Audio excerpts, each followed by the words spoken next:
Jack Jordan. Both of you have used the term transparency in the process, I think, relating to development. I think that sounds good, but I'd like to know what each of you think transparency means as it relates to the process today or in the recent past, and how you would see it in the future. Well, you know, I think quite simply it's being upfront about the rules of the game. And, you know, sometimes if there's not a zoning change required, there's not a lot of leverage we have. And I think that means it's transparent to be upfront with people about that. You know, property rights are such that people can build an ugly building if it meets building code. But more substantively, I think it's around if you're really about if it's really your intention, either as DCD or the Alderman's office, to fast track a development, then be upfront about it. Don't have hundreds of people go to meeting after meeting and feel like they're being jerked around. And then I also think there are things around the RFP process when the city disposes of land its own, which I don't think the city should be in the business of owning property, and I think it's great that you know, it gets developed for higher you know, purposes, higher uses.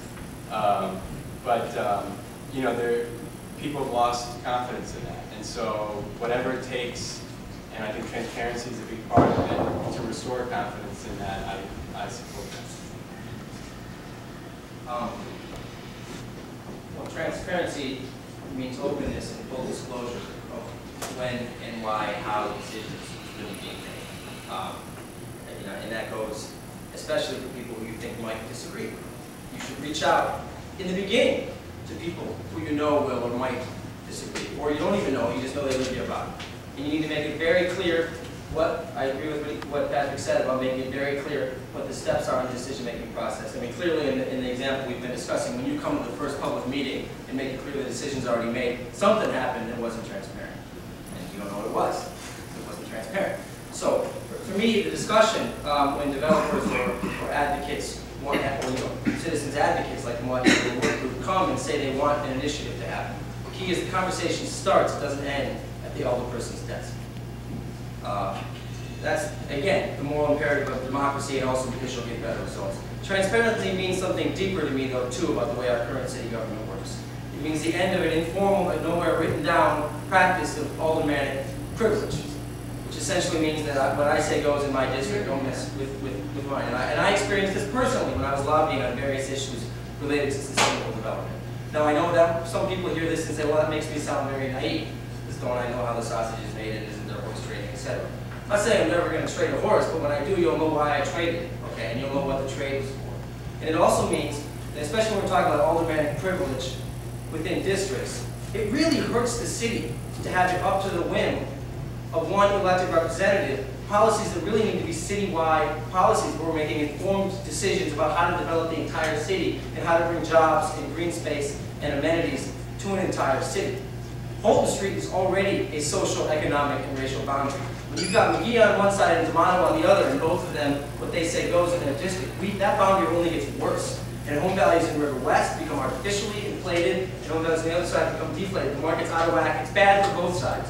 And it creates all kinds of problems, social, economic problems, which we might notice in this district mostly as crime, but I think we also notice it as citizens and in terms of our tax dollars, which get affected by this. So right now we're doing a northeast side area plan. And so for me, that kind of plan, while it's a little bit wonky and a little bit boring, I applaud the efforts both of the city in making that a transparent process, and of the neighbors who forced ideas, people who said we need to include urban agriculture, we need to encourage green building and encourage preservation of the river, and make that part of the citywide plan. Because if we just let the developers take the low-hanging fruit on one side of town, in the long run, that is bad news for everybody, including the area that's currently prosperous.